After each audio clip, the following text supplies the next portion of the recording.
Lab A1. It made a big splash when it came out. When Bambu Lab itself said no more bed slingers and then made a bed slinger, well, we have to admit they did it very deliberately, and the result was really nice for the price. They reached a level of print quality comparable to Core XY printers. It prints stably and reliably. But the price was closed firmware and a limited ecosystem. I'm sure you already know the 3D printing community's main complaints. I'd rather focus on some comparisons I haven't seen yet on YouTube and on whether it's worth buying this printer this year, considering it was released almost 3 years ago. Has it aged well enough? First of all, I have something to compare it with. Which one is the best, in my opinion? We'll find out at the end of this video. My journey with modern 3D printers started with the A1 Mini. It was mind-blowing how far 3D printers had come. I could basically review the A1 just from having the A1 Mini on hand. They are so similar. However, the build volume is huge. Maybe some cosplayer would argue, but man, I managed to print a body kit for my GTI on my old A1 Mini.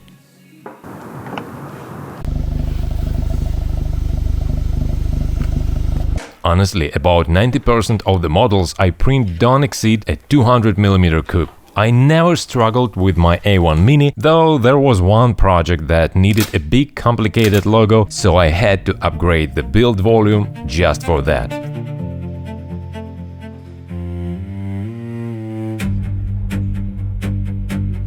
Same goes for the new A2L. I simply can't imagine what I would ever want to print that big.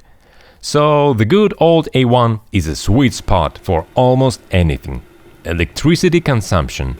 Remember, you have to heat up a fairly massive bed even to print a small model, and that heat warms your room no matter how big or small the print is. You have to factor that into the cost of printing.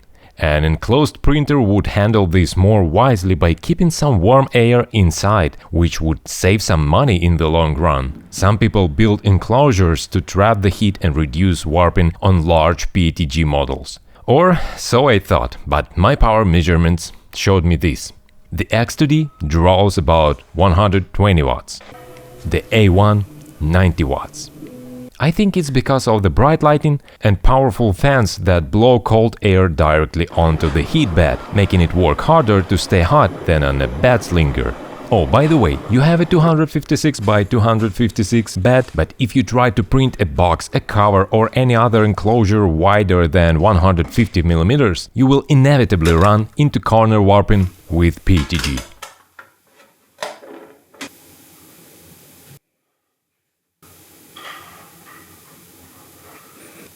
You will have a hard time, I promise. And look at this print. I know this matte PETG is really tricky, and for some reason I can't run it on the A1, but the X2D handles it perfectly. The most important upgrade, in my opinion, is this heavy concrete plate. Just listen to the difference.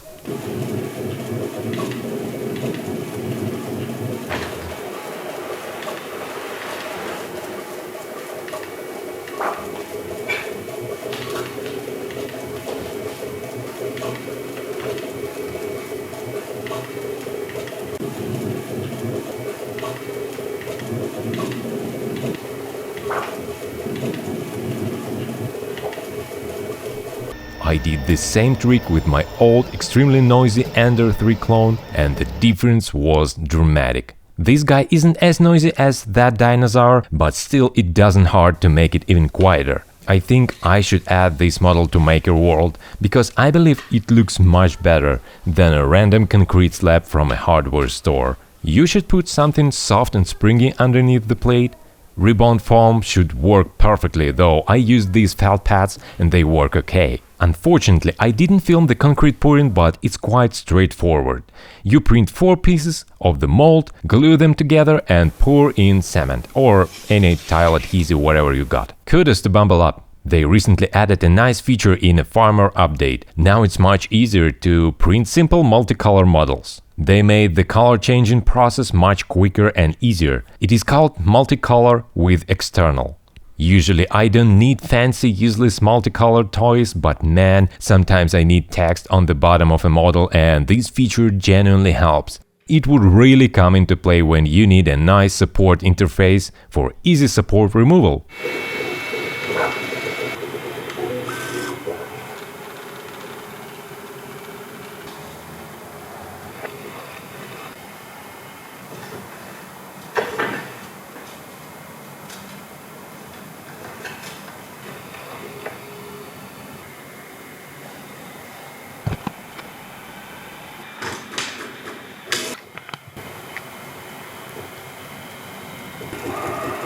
But there is a catch.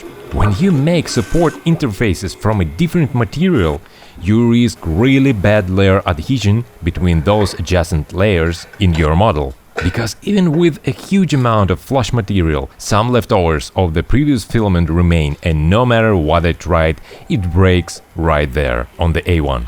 You won't get this on a tool changer, or at least on the X2D's 1.5 nozzle tool head, and you would hate changing filaments if there are a lot of intricate supports. But for decorative applications, it will definitely work on the A1, A1 Mini and A2L. Just think of it as a multicolor workaround, not true multi-material. A few years ago I couldn't even imagine this being so convenient with a single nozzle. Of course, it would be nice to have a tool changer with 15 nozzles and an AMS module that could handle this easily with high-grade engineering materials and squeeze every bit of moisture out of the filaments, but I don't think such machines exist yet. So for now, you can use this feature, and the time you spend switching filaments manually may be acceptable for some applications, I think. But okay, let's speculate a little. This guy was released almost 3 years ago, so I feel like there will be an updated version before long. Maybe an A2 with some of the nice features we can preview on the A2L. AMS Lite. I wouldn't buy the combo version because for that price you just get a bulky, ugly add-on that needs a lot of space around it and only swaps colors. It can't dry filament, which is a bummer and defeats the whole point of these affordable A-series machines. Noise. It's a quiet machine. Despite being fully open and just jiggling on your table, it's quiet. I'd been dreaming of a Core XY machine with an enclosure forever. I figured that since it has no heavy oscillating table and an enclosed body, it should be really quiet. Oh man, I'd never been so wrong. The A1 Mini is the quietest 3D printer I have ever heard. Next comes the A1. With this simple concrete mod you get a printer that could genuinely live in your living room without driving you crazy after a few hours. The X2D is crazy loud. It swooshes with all its fans, the dual head movement makes the box resonate, and all this noise makes my head explode. So in terms of quietness, the A1 Mini takes 9 out of 10. The A1 takes 8. And the X2D takes 5. I think the X2D can stand in for the entire Core XY lineup of Bambu Lab, or any Core XY really. If anyone has a truly silent modern Core XY, please drop a comment. One thing that drove me nuts is the startup sequence before it begins printing. My lord, it takes so long. I couldn't stand it, it was extremely annoying. With my A1 Mini and A1 I modified the start G-code. Thanks Bambu gods, it's not locked yet. And now it takes about half the time with no compromise in quality. And I succeeded. Let's compare the startup time on the stock G-code.